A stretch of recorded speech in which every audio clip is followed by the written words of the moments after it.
Hi everyone, this is George Shiposh, and I thought I would just start a series of conversations, discussions, testimonials, memories about the way I grew up back in 1980s Romania, people growing up in dictatorships, people growing up in extremist, totalitarian, authoritarian regimes.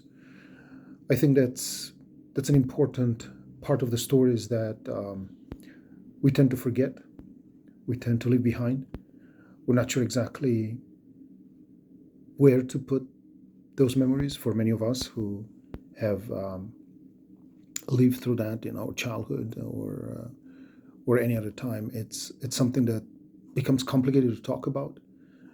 It's sort of like one of those things where you're being abused by the system itself and you're not sure exactly where to put that abuse because it doesn't quite fit. It's not traumatic abuse. It's not it's not something you can identify. If you want to think about a parallel, perhaps it'll be something like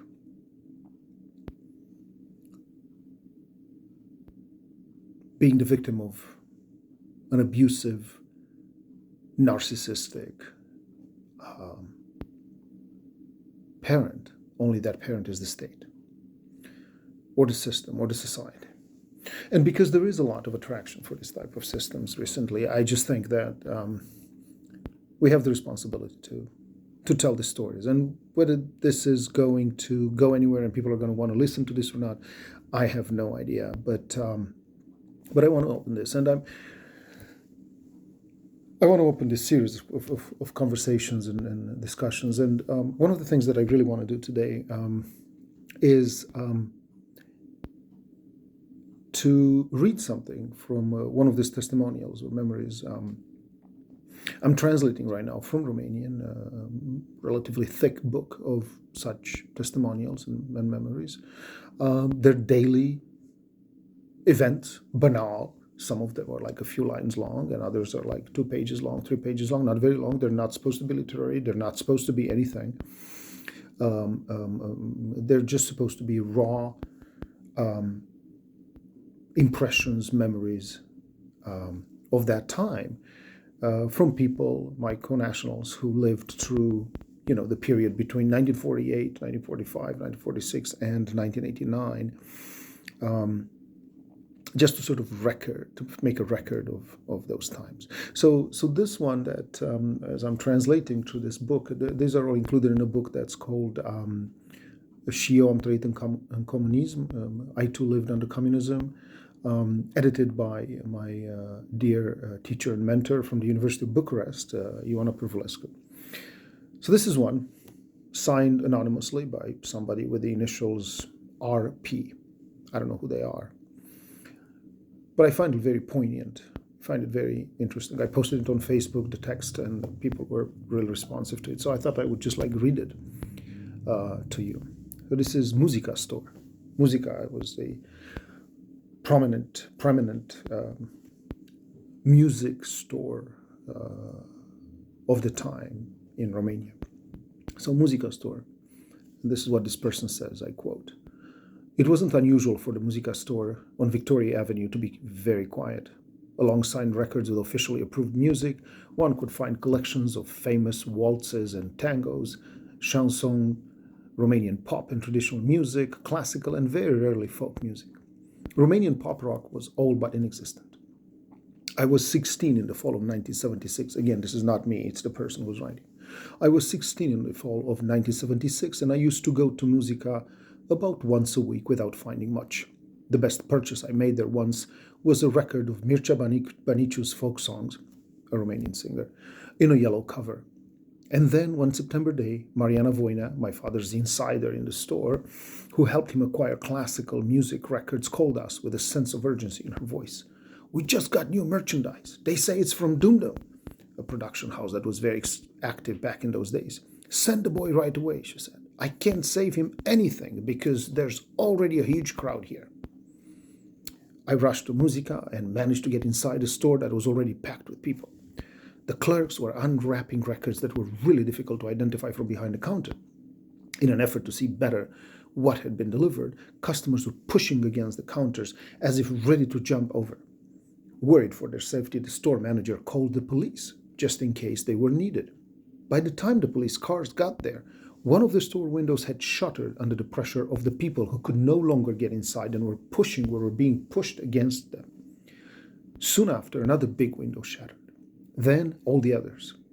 By now there were quite a few wounded, but no one wanted to give up the opportunity to get records. More people flowed in, and finally the lucky ones in the first line behind the counter began to decipher the names on the covers. Boney M, ABBA, Pussycat, Baccara, Bay City Rollers, Emerson, Lake and Palmer, Elvis Presley, Bay City Rollers, Hot Chocolate, Bionda, Olivia Newton-John. Those way in the back continued to push with increased force against those in the front. A few minutes later, the situation was completely out of control. Without waiting for the store clerks, people extended their arms across the counter and started taking whatever records they could lay their hands on. It didn't matter what they were as long as they could get them. I squeezed my arm to the bodies in front of me and grabbed a random record like everyone else. It was Queen's A Night at the Opera. I took a deep breath and did it again.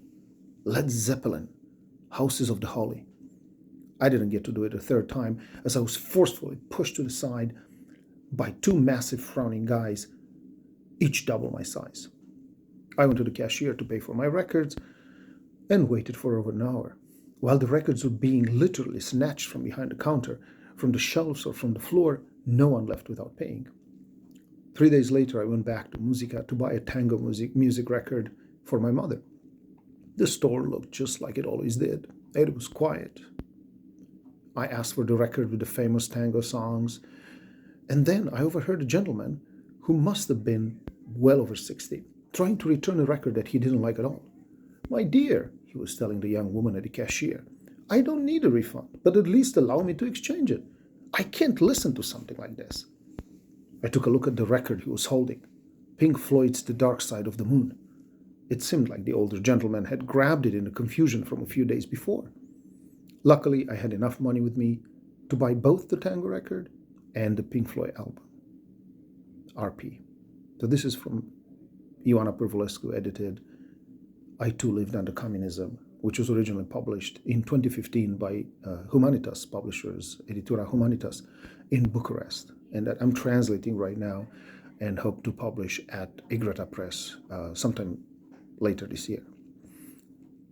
So these are the type of stories that fascinate me, and I'm trying to see if I could gather more, if I could discuss them with their authors. I think we've lost track of what it means to live in extreme authoritarian times. I think we lost track of what it means to live without a compass.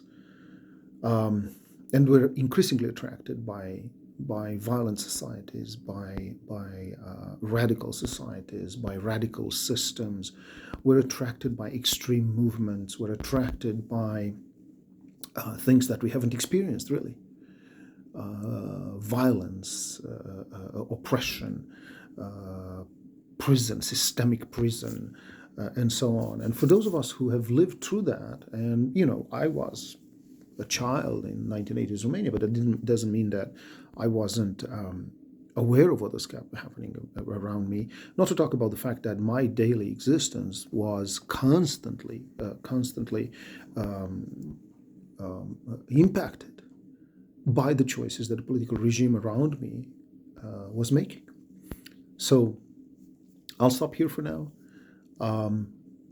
My name is George Sipos, and I hope that you will be interested in joining me to this conversations about society, about life, about politics and history and other things.